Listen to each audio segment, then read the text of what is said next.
చిన్నప్రెడ్డి గారు నమస్తే. చిన్నప్రెడ్డి గారు నమస్తే. 99 వీక్షకులకు అలాగే ప్యానల్ సభ్యులందరూ కూడా ప్రైమ్ 9 చెప్పండి మేడం. ప్రైమ్ 9 సారీ అండి, ప్రైమ్ 9 వీక్షకులకు అలాగే ప్యానల్ సభ్యులందరూ కూడా నమస్కారం. మీరు డిజిటల్ బుక్ లాంచ్ చేసిన సందర్భంగా అని మర్చిపోయినట్టున్నారు చిన్నప్రెడ్డి గారు. డిజిటల్ బుక్ ఇలా ధైర్యాన్ని ప్రజలకు అందరికి కూడా ధైర్యాన్ని వైఎస్ఆర్ కాంగ్రెస్ పార్టీ నాయకులకు కార్యకర్తలందరికి కూడా ఇది ఒక ధైర్యం లాగా ఈ రోజు వచ్చింది. ఈ ఆనందంలో సరే ఒక ఛానల్ పేరు చెప్పాల్సింది మనం ఛానల్ పేరు చెప్పడం జరిగింది. ఏది ఏమైనప్పుడు కూడా వైఎస్ఆర్ కాంగ్రెస్ పార్టీని జగన్మోహన్ రెడ్డి గారు ముఖ్యమంత్రి అయిన తర్వాత ప్రజలకు ఇచ్చిన ప్రతి హామీని నెరవేర్చడం, ప్రజలందరినీ కూడా ఒకే రకంగా చూడటం. మా పార్టీ మీ పార్టీ కులం చూడలేదు, మతం చూడలేదు, పార్టీలు చూడలేదు. అది సంక్షేమం కావచ్చు, పరిపాలన కావచ్చు, ఏదైనా అలా చేస్తే తెలుగుదేశానికి సంబంధించినటువంటి కూటమి వచ్చిన దగ్గర నుంచి అరాచకాలు అన్నిటితోటి వైఎస్ఆర్ కాంగ్రెస్ పార్టీకి సంబంధించినటువంటి నాయకులను కార్యకర్తలనే కాకుండా ప్రజలను కూడా సామాన్య ప్రజలను కూడా ఇబ్బంది పెడతా ఉన్నటువంటి పరిస్థితి. ఈ సందర్భంగా జగన్మోహన్ రెడ్డి గారు ఈ రోజు డిజిటల్ బుక్ జగన్మోహన్ రెడ్డి గారు డిజిటల్ బుక్ 2O అనేటువంటి ప్రోగ్రామ్ కు సంబంధించి తీసుకొస్తామని గతంలో ఒక వారం 15 రోజుల క్రితం చెప్పి ఇవాళ రాష్ట్ర వ్యాప్తంగా సమన్వయకర్తలు రీజనల్ కోఆర్డినేటర్లని అందరినీ పిలిచి ఈ రోజు మీటింగ్ పెట్టి ఈ కార్యక్రమానికి సంబంధించినటువంటి ఈ డిజిటల్ బుక్ ని విడుదల చేయడం జరిగింది. మనం ఏం చేసేవాళ్ళం అంటే ఒక డైరీ రాసుకుంటే ఆ డైరీలో గత జ్ఞాపకాలు గుర్తుండేటట్టుగా మనం వాడుకునేవాళ్ళం ఆ డైరీని.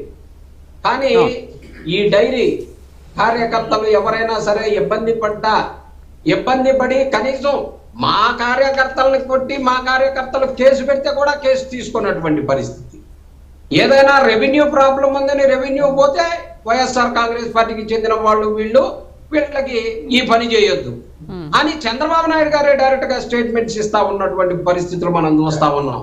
వైఎస్ఆర్ కాంగ్రెస్ పార్టీ వారికి పని చేయొద్దు అని ఒక ముఖ్యమంత్రి స్థాయిలో ఉన్నటువంటి వ్యక్తి ముఖ్యమంత్రి చెప్తే ఎక్కడ చెప్పుకోవాలి, ఎవరికి చెప్పుకోవాలి? ఇది రాష్ట్రంలో ఉన్నటువంటి ఆంధ్రప్రదేశ్ ప్రజలందరినీ పరిపాలించడానికి ముఖ్యమంత్రి అయ్యారా, లేకపోతే ఓన్లీ తెలుగుదేశం జనసేన కూటమికి సంబంధించినటువంటి ప్రజల కోసమే ముఖ్యమంత్రి అయితేనేమో ఆ స్టేట్మెంట్ అనమనండి, లేదంటే ఆ స్టేట్మెంట్ వెనక్కి తీసుకోమని చెప్పాలి అసలు.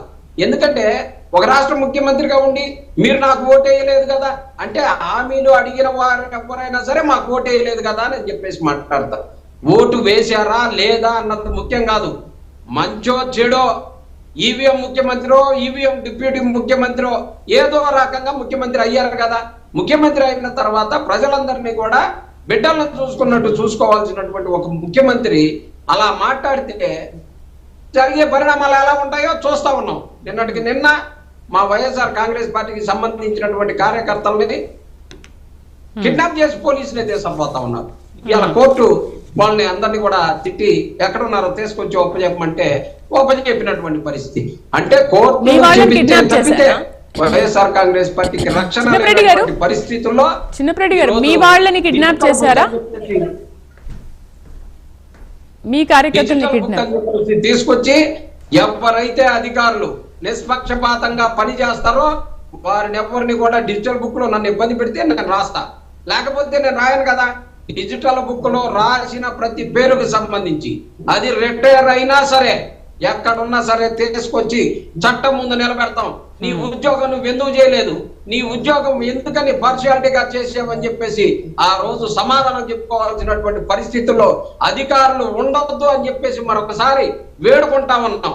అధికారులందరూ కూడా న్యాయబద్ధంగా వాళ్ళ చట్టాలకు అనుకూలంగా ఎలా చేయాలో అలా చేయాలని చెప్పేసి కోరుకుంటూ జగన్మోహన్ రెడ్డి గారి ఈ డిజిటల్ బుక్ లో మీ పేర్లు నమోదు కావద్దని అలాగే స్పష్టంగా మేము చెప్తా ఉన్నాం.